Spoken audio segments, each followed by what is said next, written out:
अच्छा, लेकिन यहां पर जो बात हो रही थी अभी कि ये पॉलिटिक्स नहीं गुंडागर्दी है, किसी एक पैनलिस्ट ने बोला ना, ये मनीष जी ने बोला, मैं भी कह रहा हूं मनीष जी को लाइए, मैं इनकी बात, ये गुंडागर्दी नहीं है जी। मैंने कहा बोलने दिए सर, ये गुंडागर्दी नहीं तो क्या है ये? अर्नब जी ये ठीक नहीं है। आप नहीं 1 वर्सेस 1, बिल्कुल आप लोग लगातार मुझे डिस्टर्ब नहीं, मैं डिस्टर्ब नहीं कर रहा। एक मिनट, मैंने सिर्फ कहा, आपने कहा किसने कहा ये गुंडे हैं, मैंने कहा और मनीष जी ने कहा, हमने कहा इनको गुंडा लफंगा और बहुत कुछ कहा, ये कहा गया। अरे सर सुनिए तो, सर सुनिए, हाँ ठीक है, आपने कहा कि ये जो एग्जैक्ट स्टेटमेंट था मैंने लिख लिया कि ये पॉलिटिक्स नहीं गुंडागर्दी है। हाँ ये गुंडागर्दी है जब भारतीय जनता पार्टी के केंद्रीय मंत्री का नेता इस देश के किसानों को अपनी गाड़ी से नीचे कुचल करके उनकी हत्या कर देता है। हाँ ये गुंडागर्दी है, हाँ ये गुंडागर्दी है, हाँ ये ड्रामा है, हाँ ये ड्रामा है, फराज किदवई का ड्रामा है, मुद्दे से भटकने के लिए फराज किदवई किसी और मुद्दे को किसी और कॉन्टेक्स्ट में लाने की कोशिश कर रहे हैं। अरे छोड़िए, ये ड्रामा है, ये नौटंकी है, ये फराज किदवई की नौटंकी है, ये गुंडागर्दी है ये गुंडागर्दी।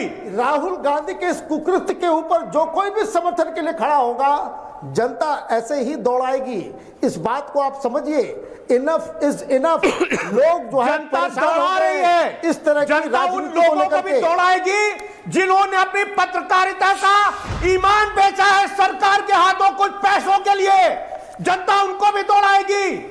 इस देश के इतिहास में उन पत्रकारों का भी नाम लिखा जाएगा जो चंद पैसों के लिए पत्रकारिता को बेच रहे हैं। फराज किदवई, इतिहास में उन पत्रकारों, फराज किदवई जी मेरी बात सुनिए, फराज किदवई जी बात सुनिए, मेरी बात सुनिए, मेरी बात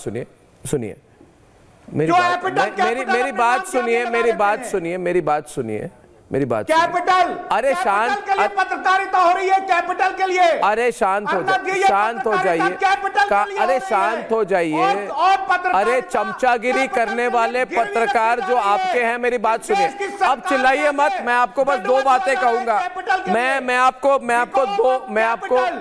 आपको दो बातें कहूंगा, मेरी बात सुनिए फराज जी, सब कुछ दूध का दूध और पानी का पानी हो जाएगा। कहां हैं वो रबिश वाले चमचे? आप मुझे पत्रकारिता सिखा रहे हैं तो आपको जवाब मेरा यह है आपको कि कई रबिश, आपको मेरी बात सुनिए ना, मेरी बात सुनिए ना,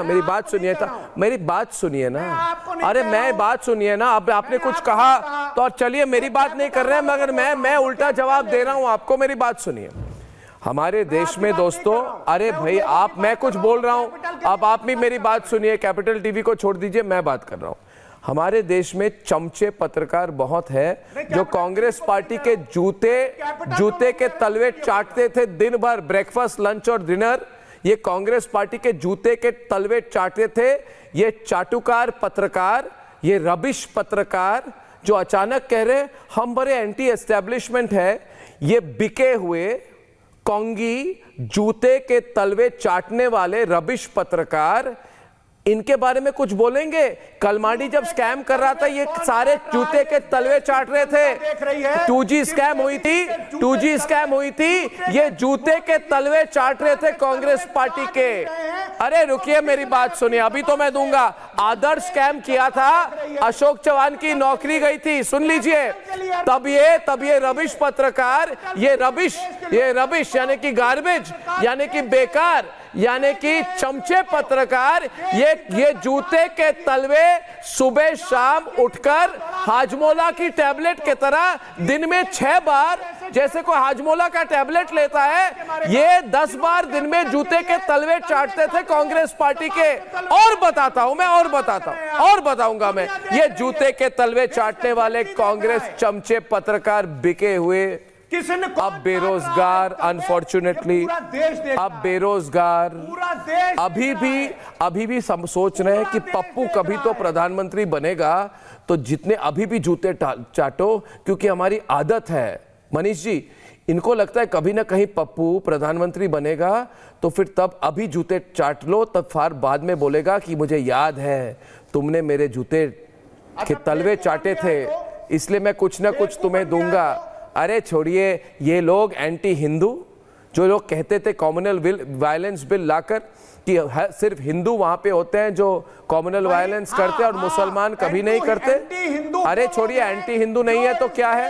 राहुल गांधी, अरे छोड़िए ना, सब कुछ अरे हम हैं, मेरी बात सुनिए, हम है ना, अब मैं दूसरी मीडिया की बात नहीं जानता। हर दिन एक केस जीतता हूं कांग्रेस पार्टी के खिलाफ, हर दिन एक केस जीतता हूं कांग्रेस पार्टी के खिलाफ। पूरे देश ने देखा है। अरे छोड़िए, आप पत्रकारिता, आपने कहा पत्रकारिता की है? फराज भाई ऐसे सवाल पूछते हैं आप? क्या छोड़िए, आपने कहा पत्रकारिता सीखी है किस यूनिवर्सिटी से?